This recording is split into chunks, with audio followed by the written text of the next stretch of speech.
Ladies and gentlemen, boys and girls, thank you all very much for coming. It is 1600 here in the UK, it's 1900 in Moscow, and 8 a.m. on the West Coast. So good afternoon, good evening, and good morning to you all. My name is Martin, and over the next 30 minutes or so, I shall walk you through authentication and security in Diffusion. I shall introduce the concepts, I'll show them working twice, and walk you through real working code. As some of you will know by now, this webinar is part of a series, each tackling a fundamental feature that a developer will likely encounter in their development of a solution. I invite you to please put your questions to me via the Q&A feature, and we shall answer them throughout and at the end of the presentation. Simple or devilish, I'm happy to take them. Let's get this ball rolling. In this video, we're going to cover the security features inside Diffusion and Diffusion Cloud, which break down into a few categories. We will go over how the raw communication underpinnings are secured. After that, we will explore the permissioning system within and cover how it can be used to ensure data is shared only with those that it should be. And finally, we will go over authentication so you can be certain you know who is using your Diffusion solution. Most fundamentally, Diffusion supports TLS 1.3 for both WebSocket and HTTP long polling, both transports of which are used by Diffusion clients. Should it be unclear, secure communications are a wise investment when you are transporting premium, sensitive, or customer data. TLS is a secure communication protocol, so should someone intercept it, and it's wise to presume that it will be, it cannot be practically decrypted. As of February 2021, TLS 1.3, the protocol formerly known as SSL, is the latest version of TLS, and it's only 18 months old, so expect it to remain the latest for a good while. In a typical production deployment, it's common to use TLS SSL offloading in the load balancer, so the Diffusion server is relieved of the crypto overhead.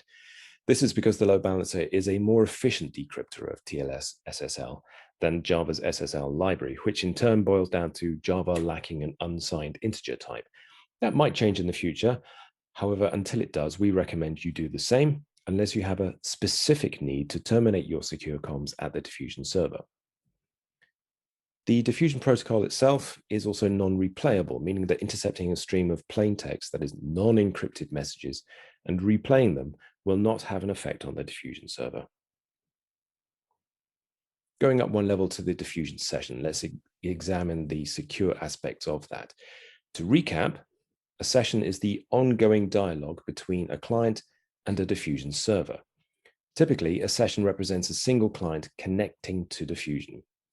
However, in the event of a connection failure, the session can automatically reconnect to the same Diffusion server, or even fail over to another Diffusion server and still retain its context. All sessions have a principal, where principal is a superset of username as well as other forms of identity. Sessions authenticate themselves by supplying credentials, a term which covers passwords and other proofs of authenticity, such as fingerprints, facial recognition, and JSON Web Tokens. If the session is not authenticated, it belongs to the anonymous principal, an empty string by definition. Sessions have a set of session properties which identify and describe the session. We can use these in related Diffusion functionality. The $principal session property, for example, records the authenticated principal.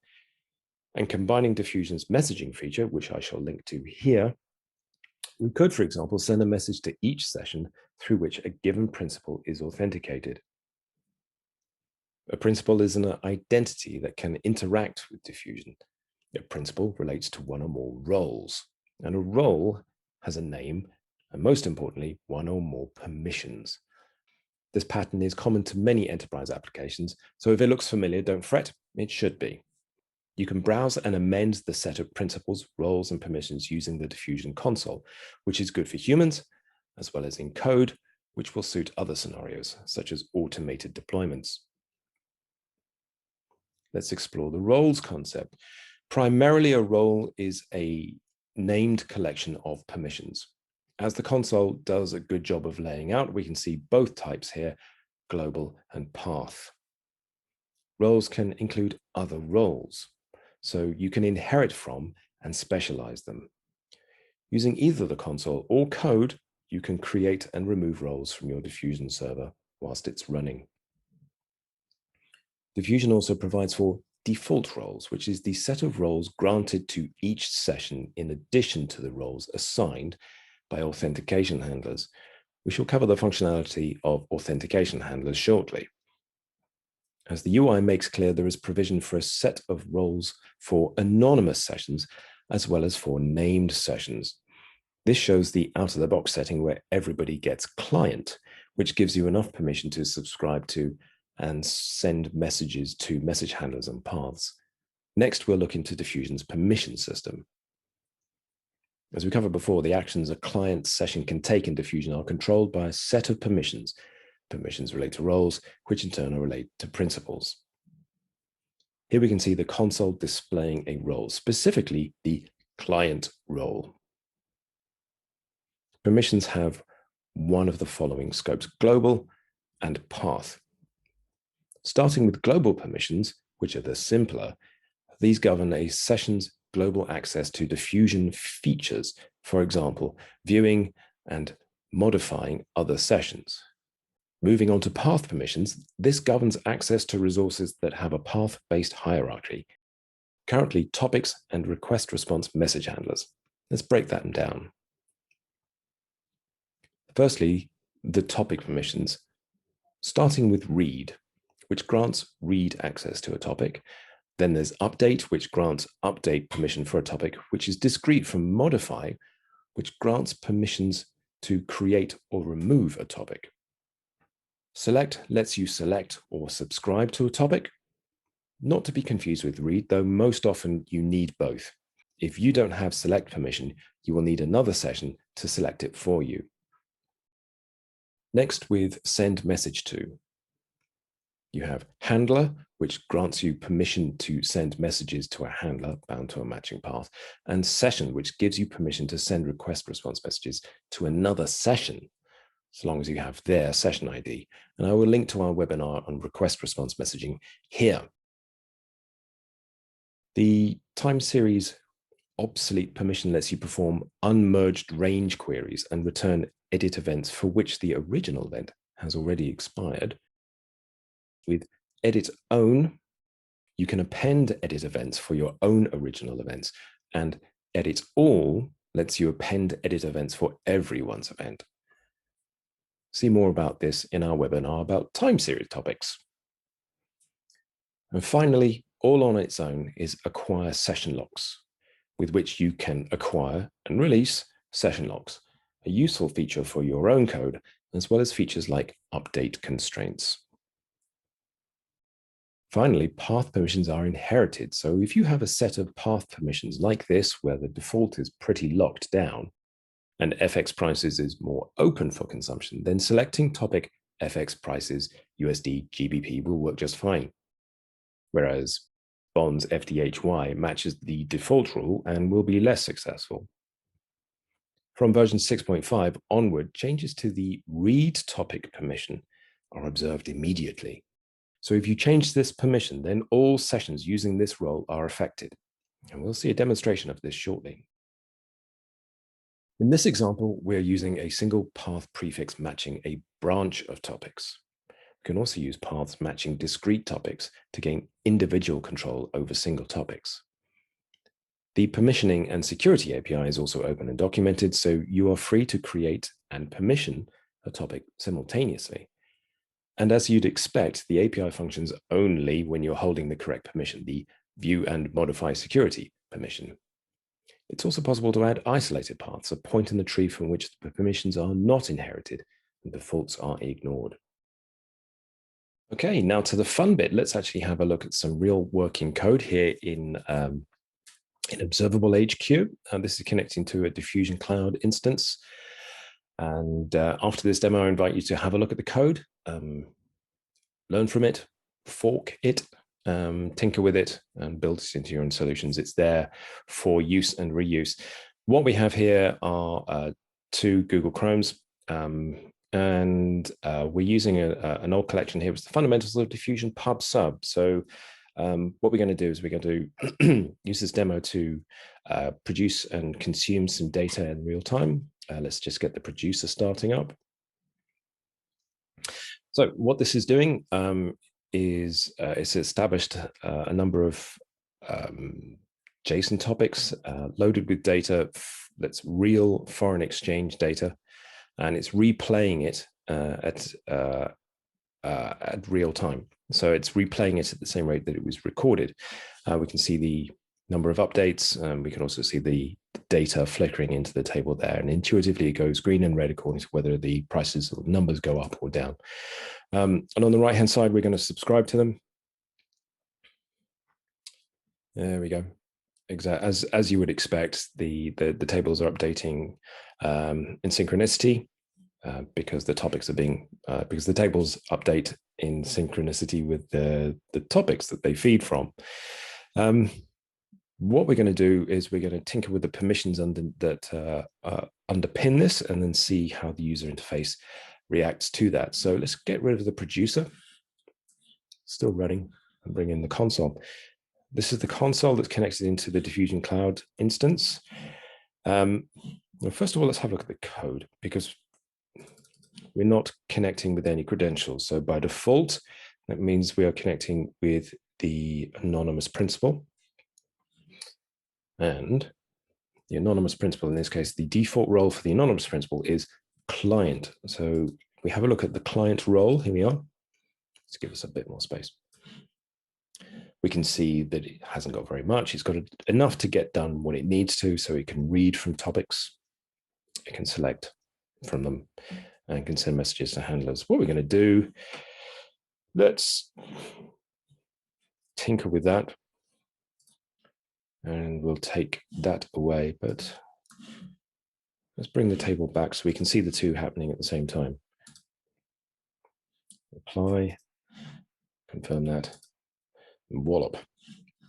Table's gone great. It's stopped animating. Let's bring in the publisher. Let's see the data is, where is my publisher? There it is. The data is still being pumped in there, but the consumer does not have permission to consume, to select that. And it's been essentially unsubscribed immediately. This is how the user interface displays that. So let's quickly undo our change because it's a bit too brutal. Give back read permission. Et voila, everything comes back to life. Now, let's do something that's just a little less blunt. Let's tinker with the permissions for an individual topic.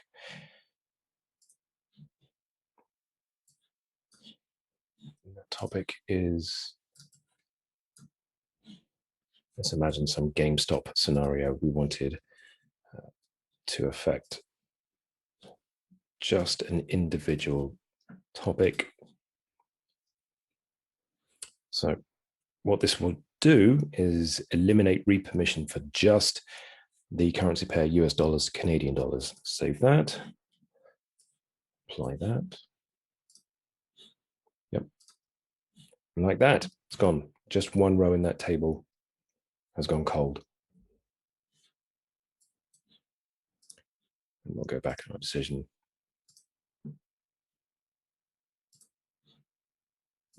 There we go. It's come back to life. So there we go. That's a real-time change in the permissions of a diffusion system in a real-life scenario. Okay, to the next major section, to authenticators. We're going to cover what an authenticator is, how they are defined and connect, how authenticators can be chained together, and then we'll study how they interact with the system properties. Finally, and for the bit I enjoy the most, we'll see an authenticator running. Let's cover what an authenticator is. As the name suggests, an authenticator is responsible for checking the authenticity of a principal, most often by checking the credentials. They are called on whenever a session connects or changes its principal. Because sessions can authenticate more than once, it's not unusual for sessions to connect anonymously, do some interaction with diffusion, consume some topics, and then subsequently authenticate themselves. Authenticators come in two types, those that run inside the server and those that run inside Diffusion clients. We've seen the system authenticator already. This runs inside the server. authenticators that run inside the server must be written in a JVM language, be on the class path, and implement the Authenticator interface, whereas authenticators running within a Diffusion client just have to use the Diffusion SDK. And we'll see one written in JavaScript later. Before they can be used, authenticators must be defined. Authenticators are defined in etc. server.xml. And here we see the out-of-the-box configuration. Notice the names of the two control authentication handlers, before system handler and after system handler, and the system authentication handler nestled between them. The order of the authenticators is significant, and we'll see how shortly. If you have awareness of production concerns, you'll be very glad to know that many authenticators can connect to a handler name, and the load is distributed evenly across them. An authenticator's interface is straightforward enough, though has some subtlety. When a session connects and authenticates, that principal and credentials pair is passed to an authenticator as part of the authentication request. When the authenticator is given an authentication request, it can asynchronously but quickly allow it, deny it, or abstain. If allowed or denied, the server behaves intuitively enough. However, if abstained, the server consults the next defined authentication handler. Thinking back to the prior slide, if the before system handler abstained, then this would be the system authentication handler. Using the configuration file, you are able to define your own authentication order. If the server has no remaining authenticators, then an abstention equates to a denial. We've seen in other webinars, which I shall link to here, how session properties can be used for messaging and for session metric collectors. Session properties come in two categories, fixed and user-defined. Let's focus on the fixed for now. These are the fixed properties, which are defined by the server. That's what they mean. They're defined by the server, and for the most part, they are immutable. When you need to message user Bob everywhere that he's logged in, then $principal is what you need. If you want to measure data spent on users in, say, Italy, then a metric collector using $country is what you need. While authenticating a session, an authenticator can add user-defined properties with names that fit your use case. Let's say left-right-handedness for smartphone users, service tier for financial solutions, favorite teams for sport betting solutions.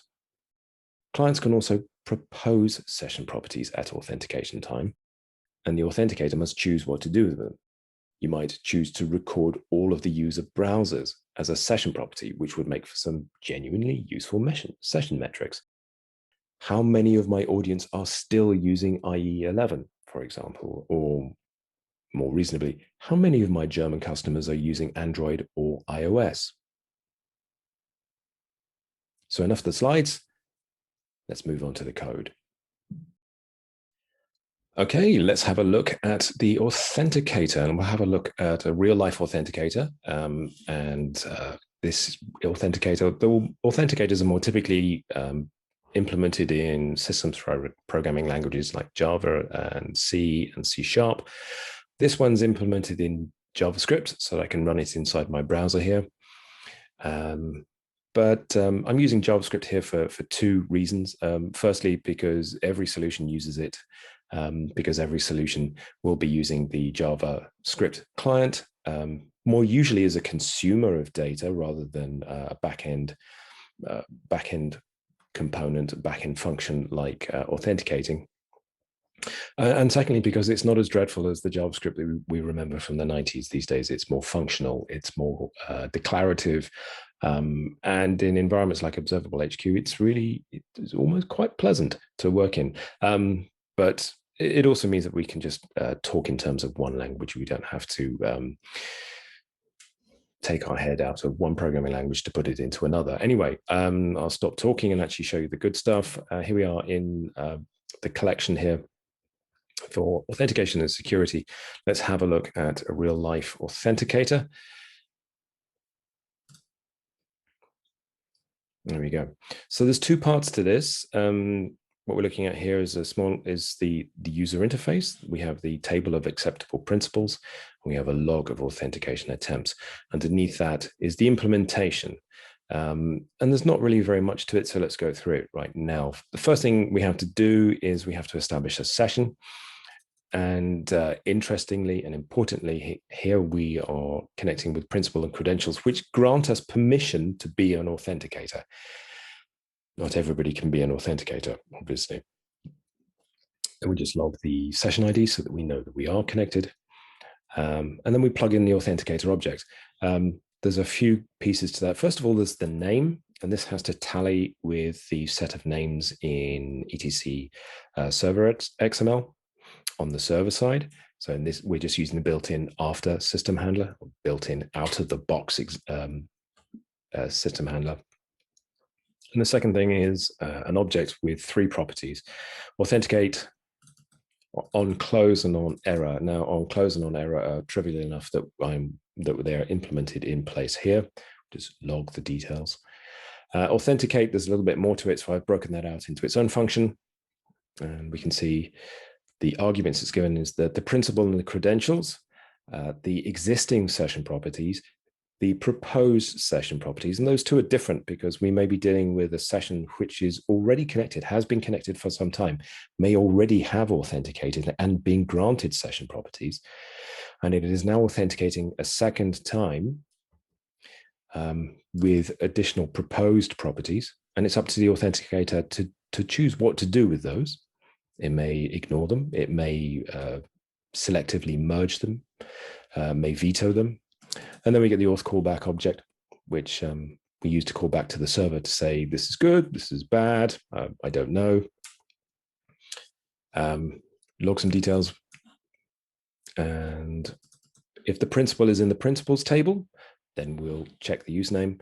If they're not, then we will abstain. So if we don't know about the users in the table, we'll simply shrug and tell the server, oh, well, I don't know who this guy is. So if you can find somebody, that would be great. But if we do know the principal, we're looking, then we'll check the credentials. If the credentials match, then we will, importantly, call auth callback allow, either with or without properties. Now, the properties in this implementation is a merge of the proposed properties as well as the user properties that we've defined in the table. There is a big note here saying don't do this in production because you don't want to blindly trust the proposed properties. Reason being is that some of the static properties that you can set here are extremely potent. The most potent of which is this one, $roles. Because you can set the role that a principal has or a session has at authentication at this point. So if somebody authenticates as user A, they're going to be given the trader role, which will affect the set of properties, the set of permissions that session has, which is of great importance. So this thing I'm doing here, don't do this thing. There we go. So if the user is known, we will allow them. There we go there. If the user is not known, we will deny it. We will give it an explicit no. Whereas an abstention is a shrug back to the server saying, I don't know who this guy is, but maybe somebody else does. And that's it. Let's see it in function. Let's try it out. Now, this is the other notebook in this collection. Its responsibility is to place sessions, to connect sessions. So let's do that. I'm going to connect to our Herb server. And in order for the authenticator to get involved, it has to be, because of our implementation, either user A or user B. So let's connect as user A. And I'm going to give it a bad password. There we go. The connection attempt was rejected. And indeed, the authenticator has logged that. Let's type in the right password this time. There we go. So 2 things happened. First of all, the result was successful. But also what's interesting here is that we get to see the session properties associated with this session. So this client has explicitly proposed a set of properties when it's connected. Here we are, it's this line here. The server details has this additional property called properties. And we're just harvesting a bunch of details from the browser itself. Let's jump to the implementation. There we go. Just a bunch of things from the environment that it's running in. So we can see the sort of browser that it's running upon. Let's then connect as somebody which the authenticator does not know about, say mysterious user X, and it doesn't matter what password it is here. Return. Now the client is trying to establish the session, got the same outcome. It basically was denied connection. But the authenticator, on the other hand, the result was an abstention because it did not know what user X was. If a subsequent authenticator in the chain of authenticators gave a thumbs up, gave an allowal, then at that point, then they would still get a session. Okay, so that's a real example of an authenticator and a client interacting with Diffusion and authenticating its session. Let's get back to the slides.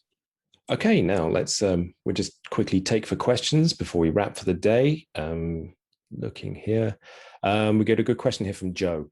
Joe asks, when I connect to an authentication handler, it fails and it logs no server scope control point for my system handler. Okay, that's a good question. I made the same mistake myself. The authentication handlers are bound to names, and those names must be present inside the configuration file.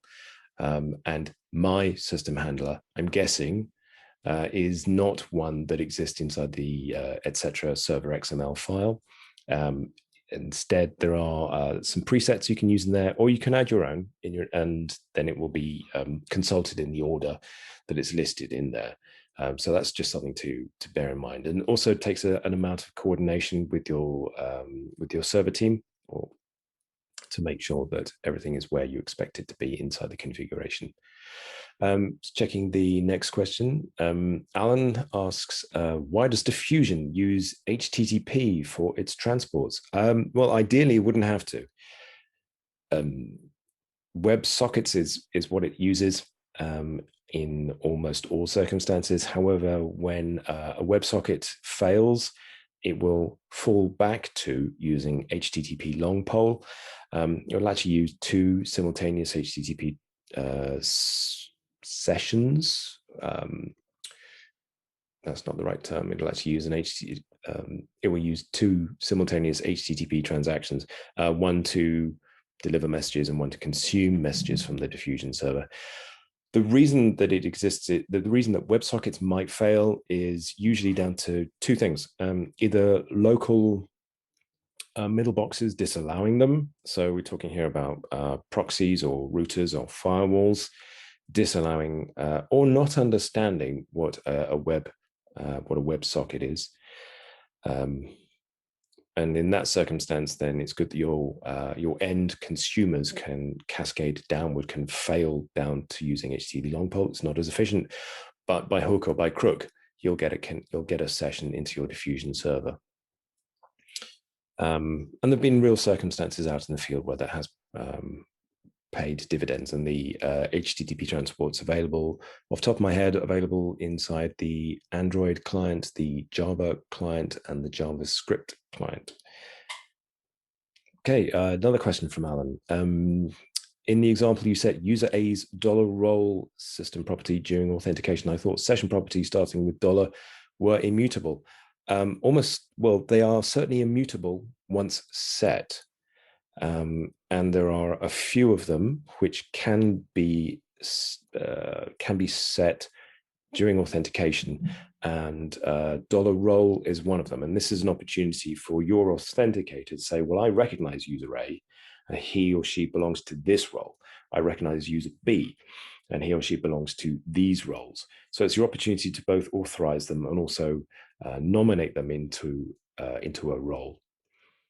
Obviously, it's important that you don't take $role from the proposed system properties.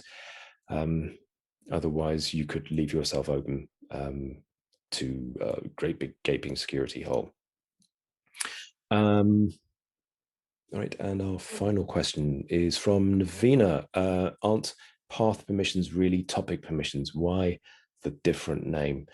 Path permissions do relate to topics, but they relate also to other things that use paths. And the other thing that uses paths is request response messaging, because that is done to a path. It's a different path, rather, it's a path namespace, not to a topic. And this is a good way of constraining which of your audience of sessions, which of your audience of end consumers is allowed to send messages to handlers to do things like buy or sell financial instruments, or place or lay bets, that sort of stuff. You'll only want to let authenticated users usually do something as sensitive as that. So it relates to everything that has a path, and right now they are topics and they are message handlers. Okay, no more questions? Good. Okay, so that's a wrap for today. Thank you all very much for coming. We've covered Diffusion's authentication and security features, how it's layered throughout the product, and how you can weave it into your own solution. You can try it all out at this address.